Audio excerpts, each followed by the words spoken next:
नमस्कार, जनतंत्र टीवी देख रहे हैं आप। मैं हूं आपके साथ कोमल गंगवार।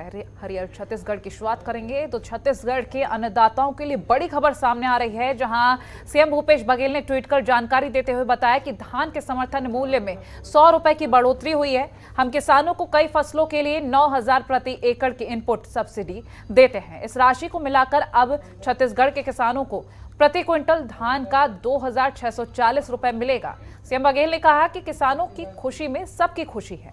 ये ट्वीट हम आपको दिखा रहे हैं, जिसके जरिए सीएम बघेल ने ये जानकारी साझा की है।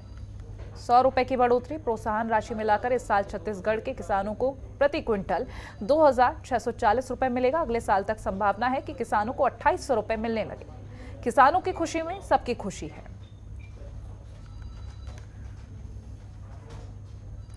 और सीएम भूपेश बघेल ने अपने निवास पर आयोजित एक कार्यक्रम में हेल्थ प्राइड अवार्ड से सम्मानित किया है डॉक्टर्स को। बता दें, कोविड-19 संकट के दौरान चिकित्सा के क्षेत्र में अपनी सेवाओं के लिए 32 डॉक्टर्स को और चिकित्सा संस्थानों को हेल्थ प्राइड अवार्ड प्रदान किया गया है। और मुख्यमंत्री ने लाइफ टाइम अवार्ड से सम्मानित पद्मश्री डॉक्टर एटी दाबके और डॉक्टर पीएस देशपांडे सहित 32 डॉक्टर्स को हेल्थ प्राइड अवार्ड से सम्मानित किया।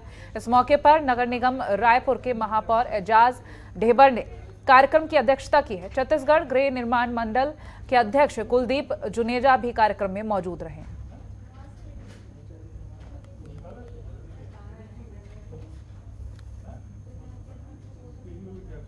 मोदी सरकार के 8 साल का कार्यकाल पूर्ण होने पर सेवा, सुशासन और गरीब कल्याण कार्यक्रम के तहत जिला बीजेपी कार्यालय में प्रतिभावान युवा सम्मान समारोह का आयोजन किया गया है। इस आयोजन में प्रदेश के पूर्व मुख्यमंत्री डॉक्टर रमन सिंह शामिल हुए और प्रतिभाशाली युवाओं का सम्मान किया।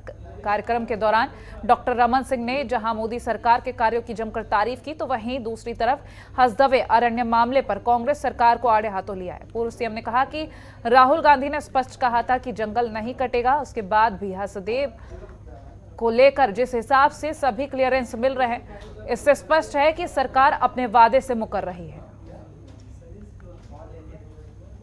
अब बात है, राज्य में सरकार भूपेश बघेल मुख्यमंत्री के रूप में 3.25 साल से काम कर रहे हैं और ये नीतिगत फैसला सरकार को लेने का है। यदि सरकार के मुखिया या राहुल गांधी ने कसम खा के कहा था कि हसदेव के जंगल को कटने नहीं दूंगा, आज उनका मुख्यमंत्री बैठा है, उसके बाद भी सारे क्लियरेंस मिलते जा रहे हैं। तो इसका मतलब ये है कहीं न कहीं सरकार के जो बातें जनता के सामने इन्होंने कहा था उसके विपरीत इनका आचरण। और कोरबा में राजस्व मंत्री जयसिंह अग्रवाल ने दर्री बांध से लोगों के आवागमन पर लगे प्रतिबंध को समाप्त करते हुए खुद मौके पर पहुंचे।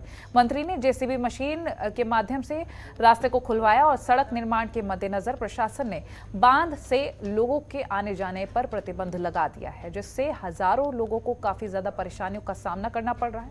और आपको ये भी बता दें कि दर्री बांध की समय सीमा काफी पहले ही समाप्त हो गई थी। जर्जर हो चुके मार्ग के कारण कोई हादसा न हो, इस कारण प्रशासन ने उसे बंद कर दिया था। हालांकि दूसरी सड़क का निर्माण जारी है, लेकिन उसे बनने में काफी समय है। आम जनता को हो रही समस्याओं को ध्यान में रखते हुए मंत्री ने खुद उनकी समस्या का समाधान करवाया है। देखिए, यहाँ अभी दर्री डैम से गोपालपुर का निर्माण कार्य शुरू हुआ तो सबसे ज़्यादा समस्या ब्रिज के ऊपर होती थी। जो ब्रिज की अप्रोच है ये काफ़ी ख़राब हो चुकी थी। हर साल रिपेयरिंग करने के बाद भी लोगों को समस्या जाती थी। इसलिए हमने जब दर्री डैम से गोपालपुर का सीसी रोड स्वीकृत कराया, तो इसका निर्माण कार्य प्रारंभ हुआ, तो सबसे पहले हमने कहा था कि दर्री जो बैराज है इसकी अप्रोच को ठीक किया जाए। इसमें एक साइड की अप्रोच बन चुकी है और दूसरी साइड का काम चालू है।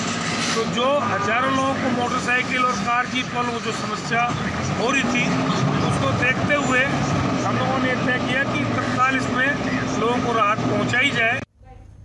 बलरामपुर डीएम कुंदन कुमार के मनसानुरा जिले में मिशन 90 की शुरुआत की गई और जिसमें जिले से लक्ष्य रखा गया था कि जिले में 10वीं और 12वीं में पढ़ने वाले छात्र छात्राएं अपने बोर्ड एग्जाम 90% से अधिक अंक अर्जित करें। और 90% अंक अर्जित करने वाले छात्र छात्राओं को डीएम ने सम्मानित करने की बात कही थी।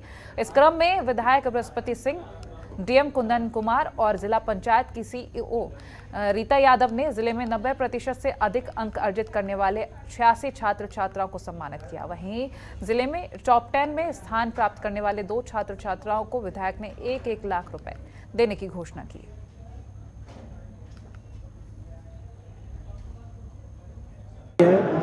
आपको पता है कि बलरामपुर की जो विविधताएं हैं, यहाँ का जो टेरेन है, यहाँ की जो भौगोलिक परिस्थितियाँ हैं, वो काफ़ी मुश्किल है।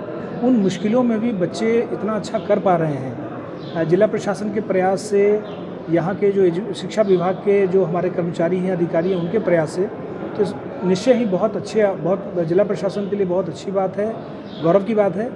आगे की जो हमारी रणनीति है मिशन 90 में, कि इसको हम साल भर चलाएंगे। मिशन 90 का मतलब है कि 90% बच्चों को, ज़िले के 90% बच्चों को 90% से ज़्यादा नंबर उनको अचीव करवाना। तो वो हमारा लक्ष्य अभी तक पूरा नहीं हुआ है। तो हम अभी जो भी हमारा जो टारगेट है वो अभी आधा ही पूरा हुआ है, इसको हम और आगे लेके जाएंगे। आगे के लिए हम लोगों ने अभी जितने भी हमारे सेजेस हैं जो इंग्लिश मीडियम स्कूल्स है, उनके लिए, उन टीचर्स के लिए ओरिएंटेशन प्रोग्राम भी रख रहे हैं। और ये माननीय मुख्यमंत्री जी की घोषणा में भी था कि जितने भी हमारे टीचर्स हैं उनको ट्रेनिंग दिया जाए, जिससे कि वो और शिक्षा गुणवत्ता में सुधार हो।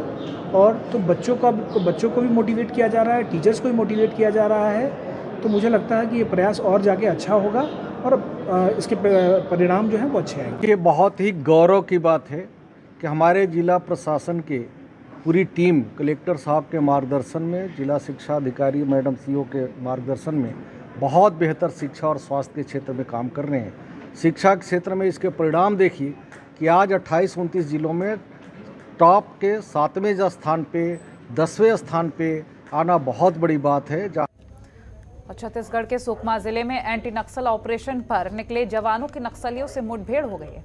केरलापाल थाना क्षेत्र में ये मुठभेड़ हुई। करीब 15 मिनट तक दोनों ओर से फायरिंग हुई और जवानों को भारी पड़ता देख नक्सली जंगल का फायदा उठाकर भाग खड़े हुए। मुठभेड़ के बाद भाग रहे एक हार्डकोर नक्सली को जवानों ने दबोच ली है। पूछताछ में गिरफ्तार नक्सली 2 लाख रुपए का इनामी निकला है और वहीं कई बड़ी घटनाओं को ये अंजाम दे चुका है। इन घटनाओं में शामिल रहा है। गिरफ्तार नक्सली के पास से 1 नग टिफिन बम, डेटोनेटर और कई अन्य विस्फोटक सामग्री बरामद हुई है।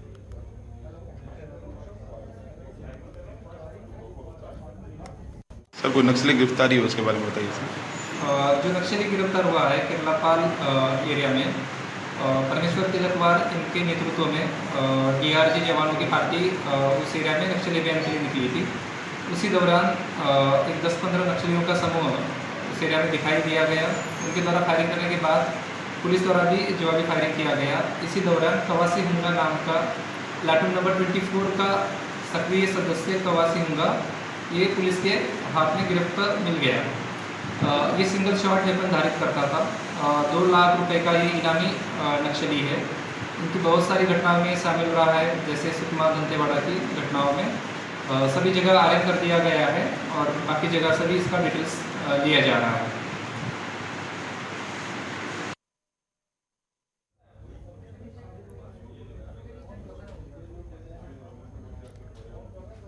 तो एक नक्सली गिरफ्तार कर लिया गया है। 15 मिनट तक दोनों तरफ से गोलियां चली थीं और इसी पर अधिक जानकारी के लिए हरीश ठाकुर हमारे साथ जुड़ गए हैं। हरीश, आपसे जानेंगे, लगातार नक्सलियों पर शिकंजा। आपसे जानेंगे, लगातार नक्सलियों को पकड़ने की कवायद की जा रही है और एक पकड़ा भी गया है। फिलहाल क्या अपडेट है? जी कोमल, मैं आपको बता दूं कि सुकमा जिले के थाना क्षेत्र केरलापाल के अंतर्गत हुई पुलिस नक्सली मुठभेड़ में एक हार्डकोर नक्सली गिरफ्तार हुआ और घटना स्थल में सर्चिंग के दौरान Malgil area committee Darbha division platoon number 24 में सक्रिय नक्सली सदस्य गिरफ्तार हुआ। नक्सली आरोपी के पास 1 नग मैन पैक सेट और 1 नग टिफिन बम और डेटोनेटर और अन्य विस्फोट सामग्री बरामद भी किया गया। और गिरफ्तार नक्सली आरोपी पर छत्तीसगढ़ शासन के द्वारा 2 लाख रुपए की इनाम भी घोषित किया गया, जिसे DRG जिला बल की संयुक्त कार्यवाही के साथ घोषणा की गई थी। ठीक है, और प्रशासनिक अधिकारियों की तरफ से क्या कुछ कहना है? मैं आपको बता दूं कि इस प्रकार की ये घटना आए दिन सुकमा में देखने को मिलता है। जिले के नक्सलगढ़ जो तैनात में पिछले दिन 206 कोबरा बटालियन नक्सली प्रभावित क्षेत्र नक्सलियों से लोहा ले रही थी। इस प्रकार से 206 की इको एवं डेल्टा कंपनियों ने एक ही दिन में दो आईडी को निष्क्रिय किया और नक्सलियों के द्वारा सुरक्षा बलों के खिलाफ रची गई बड़ी साजिश को विफल किया है। इस प्रकार से कुछ न कुछ पुलिस विभाग के द्वारा बड़ी कार्रवाई करते रहते हैं, बड़ी जिससे बहुत नक्सली। शुक्रिया हरी, ये तमाम जानकारी हमसे साझा करने के लिए। और नारायणपुर के अबूझमाड़ में सक्रिय 3 नक्सलियों ने एसपी और बीएसएफ कमांडेंट के सामने आत्मसमर्पण किया। समर्पण करने पहुंचे नक्सली संगठन में रेकी मीटिंग की व्यवस्था करने का काम करते थे। नक्सली संगठन में बुरे हालात के बाद सुखद जिंदगी जीने के लिए समर्पण किया है उन्होंने।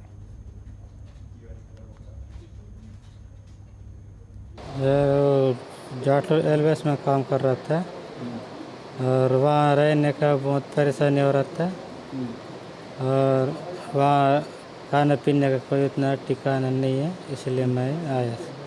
तो कौन तुमको नक्सली संगठन में शामिल किया? जी आई तो सर। क्या क्या काम करवाते तुम? वो पेट्रोलिंग घूमना करते थे, कहीं सामान भी बोना पड़ता था सर, और बरसात में सोने पीने का कोई ठिकाना नहीं रहता सर, इसलिए मैं आया। जैसे गाँव में सड़क वड़क बनने नहीं देते थे, सब काम करवाते थे क्या तुम? नहीं, वो सब नहीं करवाते थे सर, हम लोग खाली पेट्रोलिंग घूमना करते थे और सामान वामान डोलाने थे, तो इसलिए मैं परेशान हो गया। मैं इसलिए अपने मर्जी से। पैसा मिलता है क्या, तनख्वाह वगैरह? नहीं मिलते सर। आईडी वगैरह बम वगैरह कहीं लगाए थे? जी आईडी बम कहीं लगाए थे? नहीं लगाए थे सर हम। अब यहाँ कैसा लग रहा है? जी यहाँ ठीक लग रहा है सर। अच्छा लग रहा है। जी आगे क्या करने का प्लान? पुलिस का नौकरी करोगे? करेंगे सर। नक्सलियों के खिलाफ लड़ोगे? लड़ेंगे सर। बेसिकली जो नक्सल प्रभावित क्षेत्र है छत्तीसगढ़ का जो इलाका यहाँ पे, इसके उन्मूलन के लिए सेंट्रल गवर्नमेंट, राज्य सरकार, जो यहाँ पे छत्तीसगढ़ शासन की पुलिस है, बीएसएफ है और पैरामिलिट्री फोर्सेज हैं, के द्वारा बहुत सारे अभियान, सिविक एक्शन प्रोग्राम चलाए जा रहे हैं। उसके तहत उससे प्रभावित होकर और जो नक्सल से जो में जुड़े हुए थे उससे तंग आकर के मुख्य धारा में ये तीनों ने सरेंडर किया है, जिसका कि हम सभी स्वागत करते हैं। और हमारा प्रयास आगे जो अभियान चलाए जा रहे हैं, जिससे और भी हमारा जोर पकड़ेगा, जिससे कि और भी लोग प्रभावित हों और वो मुख्य धारा में जुड़ने की कोशिश करें। पूछताछ में कुछ अहम सुराग मिलेगा नक्सलियों को? बहुत ज़्यादा अहम सुराग नहीं मिला है, लेकिन हाँ, जो चीज़ें छत्तीसगढ़ पुलिस ने पूछताछ की, हमारे बीएसएफ ने पूछताछ की, मुख्य धारा में पुराने समय में ये काम करते आए हैं, सहायता करते रहते थे उनको। नक्सल में जो बहुत सारे गतिविधियाँ होती थी उसमें सहायता करते रहते थे। आज 3 नक्सलियों के द्वारा आत्मसमर्पण किया गया, जो माओवादी विचारधाराओं से परेशान होकर के आज पुलिस के समक्ष और छत्तीसगढ़ शासन के ऊपर, सरकार के ऊपर विश्वास जताते हुए, उनकी योजनाओं का लाभ देखते हुए उन सबों ने समर्पण किया। ये तीनों जाटलूर एरिया में सक्रिय थे। एक तो जाटलूर एलओएस का सक्रिय सदस्य भी रहा है और 2 अन्य जो है उनके साथी हैं। तो इनके द्वारा जो है नारायणपुर पुलिस और बीएसएफ के समक्ष उनके द्वारा समर्पण किया गया है। और ये पूर्व में 2014 से लेकर के 2021-22 तक, आज के दिनांक तक भी ये काफ़ी उनकी सक्रियता होती थी और ये उस एरिया में ज़्यादा ही जब भी पुलिस फोर्स जाती थी उनकी सूचना और इनके द्वारा भी हथियार निर्धारित किया जाता था। सर, अभी इन्हें क्या किस तरह की सुविधाएँ दी जाएगी? इनको शासन की जो भी योजनाएं हैं उनका लाभ दिया जाएगा और आत्मसमर्पण नीति के तहत जो शासन की तरफ से एक उचित राशि दी जाती है, उनको आज इनके समक्ष दिया गया। सर, आत्मसमर्पण के दौरान तो किसी तरह का वेपन लाया गया? नहीं, आत्मसमर्पण के दौरान इनके द्वारा किसी भी तरह का हथियार नहीं लाया गया, क्योंकि ये लोग जो सदस्य थी उसको छोड़ करके ये भागे हुए हैं, इसलिए हथियार को उन्होंने वहीं पे छोड़ दिया, जैसा इन्होंने बताया। और जांजगीर से बड़ी खबर सामने आई है। बता दें, डीएम ने निर्देश किया है, कार्रवाई करते हुए एसडीएम ने 3 पटवारी निलंबित किए हैं। दरअसल निलंबित तीनों पटवारी नशे की हालत में एक महिला के घर पकड़े गए थे, जिनका वीडियो सोशल मीडिया पर तेजी से वायरल हो रहा है और इन पर संज्ञान लेते हुए निलंबन की ये कार्रवाई की गई है।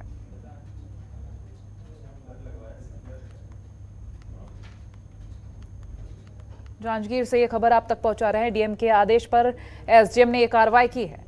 नशे की हालत में तीनों पटवारी मिले थे।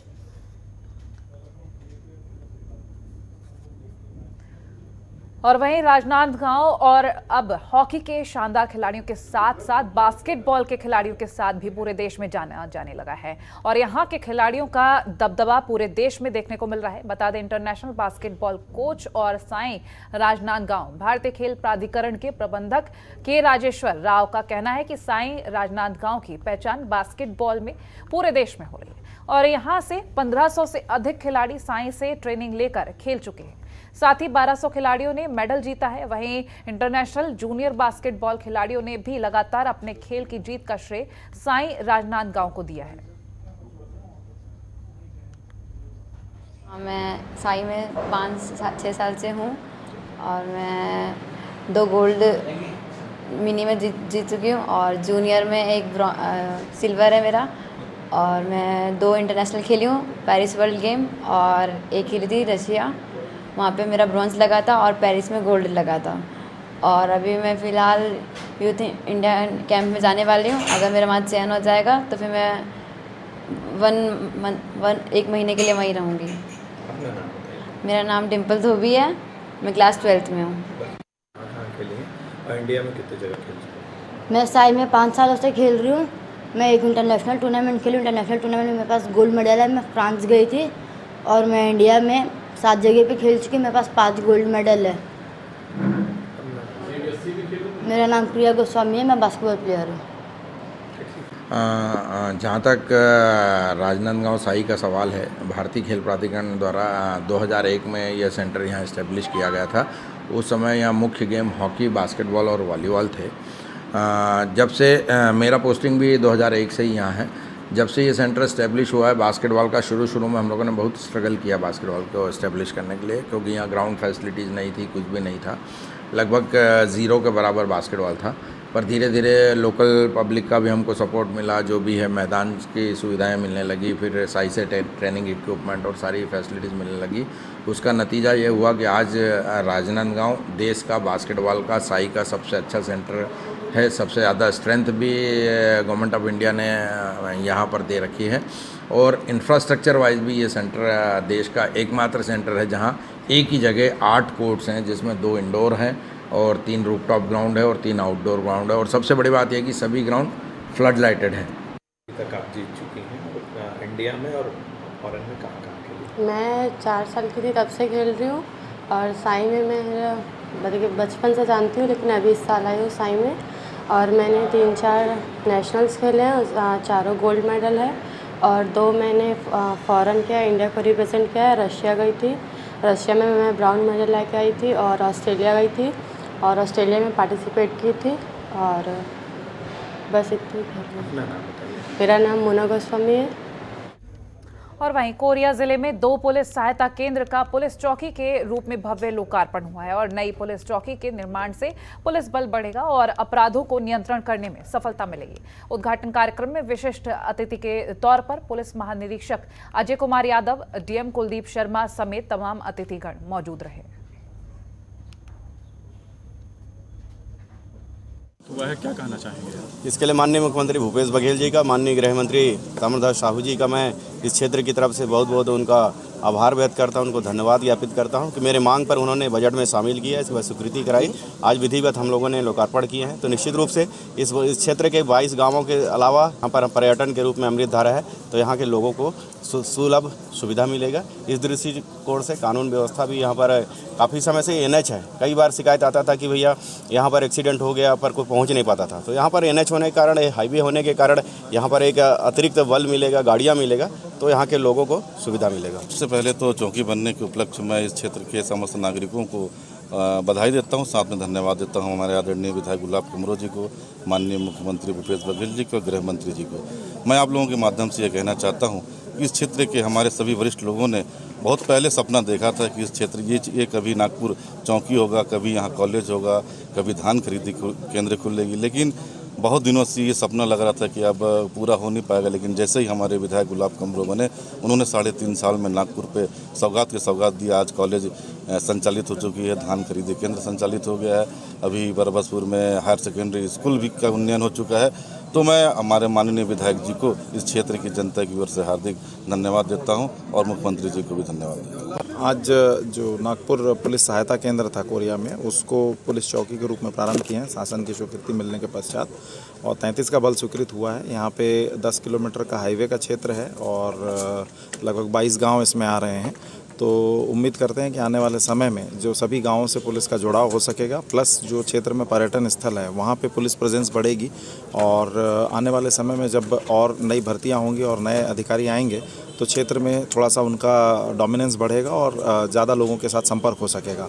यहाँ पे रात में कई बार कॉल्स भी आई हैं, जो एक्सीडेंट वगैरह हुए हैं, माइनर किस्म के हुए हैं, हालांकि मेजर अभी नहीं हुए इस रोड पे, लेकिन जो भी एक्सीडेंट या उसके बाद जो रिस्पांस टाइम है पुलिस का, उसको लेकर के जो कई समस्याएं थी वो शायद दूर हो सकेंगी, क्योंकि अब चौकी के रूप में परमानेंट एक सब इंस्पेक्टर या ASI एक प्रभारी रहेगा और कम से कम 20-25 का बल यहाँ उपलब्ध रहेगा। तो वो बल त्वरित जिसको बोलते हैं पहुँच सकेगा और क्षेत्र में काम कर सकेगा। और गर्मी का आतंक इन दिनों उफान पर है। हर तरफ गर्मी से लोगों की मुश्किलें बढ़ी हुई है। ऐसे में राजधानी रायपुर में नगर निगम ने शहर में भीड़ भाड़ वाली जगह, बाजार या ऐसे जगह जहां लोगों का आना जाना ज्यादा होता है, उन जगहों पर आइडेंटिफाई कर 25 पानी की मशीन लगवाई है, जिससे लोगों को काफी राहत मिली है। साथ ही खारून नदी और गंगरेल बांध ने इस गर्मी में प्रदेशवासियों का काफी साथ दिया है। देखिए, गर्मी, भीषण गर्मी रायपुर में पड़ रही है और मेरे ख्याल से गर्मी में जो हमको पहले परिदृश्य देखने को मिलते थे कि लोग टैंकर में गिर रहे हैं, टैंकर में ये हो रहे हैं, तो इस बार कहीं पर भी पानी की कमी नहीं हुई। दूसरी चीज़, गर्मी को देखते हुए अभी हमने मेरी खुद की निधि से मैंने करीब 25 से 30 जगह हमने जो ठंडा पानी की जो मशीन आती है, जिसको हम प्याऊ घर भी बोलते हैं, उस मशीन को हम लोग 25 जगह लगवाए हैं। जो जगह जहाँ पर उस जगह को आइडेंटिफाई किया गया है, जहाँ पर लोग बाज़ार हैं, जहाँ पर लोग भीड़ इकट्ठा होती है, जहाँ बहुत बड़ी संख्या में लोग आते हैं, तो ऐसी जगह को आइडेंटिफाई किया गया है। और बाकी अगर आप गर्मी को लेकर बात करोगे तो रायपुर नगर निगम पानी चारों तरफ देने में अभी तक के इतनी भीषण गर्मी में भी वैसा वाला कहीं एकदम ओहो पोहो या एकदम हाड़ दाड़ वाली कहीं स्थिति उत्पन्न नहीं हुई है। सबसे अच्छी बात यह भी है कि जो खारून नदी है उसने बहुत साथ दिया है, क्योंकि न इस बार गंगरेल जो हमारी बांध सूखी है, न इस बार हमारी जो खारून नदी है ना वो सूखी है, वहाँ बराबर लबालब पानी है। इस वजह से इस बार शहर में कहीं पर भी पानी की तकलीफ नहीं हुई है। और बेमेतरा में जनतंत्र टीवी की खबर का बड़ा असर हुआ है। दरअसल बेमेतरा के खेत शराबियों का अड्डा बनते जा रहे थे और इस खबर को जनतंत्र टीवी ने प्रमुखता से दिखाया था। खबर का संज्ञान लेते हुए आबकारी उप निरीक्षक प्रकाश देशमुख मौके पर पहुंचे, जहां शराब दुकान के आसपास के खेतों का निरीक्षण किया और अपने निरीक्षण के दौरान आबकारी उप निरीक्षक ने शराब के दुकानदारों को उचित दिशा निर्देश दिए हैं। उनके खेतों में जो ग्राहक है, मदिरा ग्राहक है, वो बैठ के पीते हैं, जिसकी वजह से इर्द गिर्द काफ़ी मात्रा में डिस्पोजल, पानी पाउच और शीशी वगैरह पड़ी हुई है। इसको मौके पे आकर निरीक्षण किया गया। उनकी शिकायत काफ़ी तक सही पाई गई है, जिसके रेगुलेशन के लिए उनको आश्वासन दिया गया है कि सभी चकना दुकानों को रेगुलेट किया जाएगा कि लोगों को या मदिरा ग्राहकों को डिस्पोजल पानी पाउच उपलब्ध ना कराए। साथ ही साथ यहाँ एक बैनर पॉम्पलेट के माध्यम से लोगों में मैसेज छोड़ने का प्रयास किया जाएगा कि बाहर बैठ के पीना एक अपराध है। अगर आपको मदिरापान करना है तो यहाँ दुकान के आसपास उपलब्ध इलाका में बैठ के मदिरापान करें, ताकि सार्वजनिक स्थल को ऐसे दूषित होने से रोका जा सके। और फिलहाल इस बुलेटिन में इतना ही। खबरों के लिए बने रहिए जनतंत्र टीवी के साथ। नमस्कार। खबरों के निष्पक्ष विश्लेषण के लिए सब्सक्राइब करें Janatantra TV and press the bell icon. Never miss any update.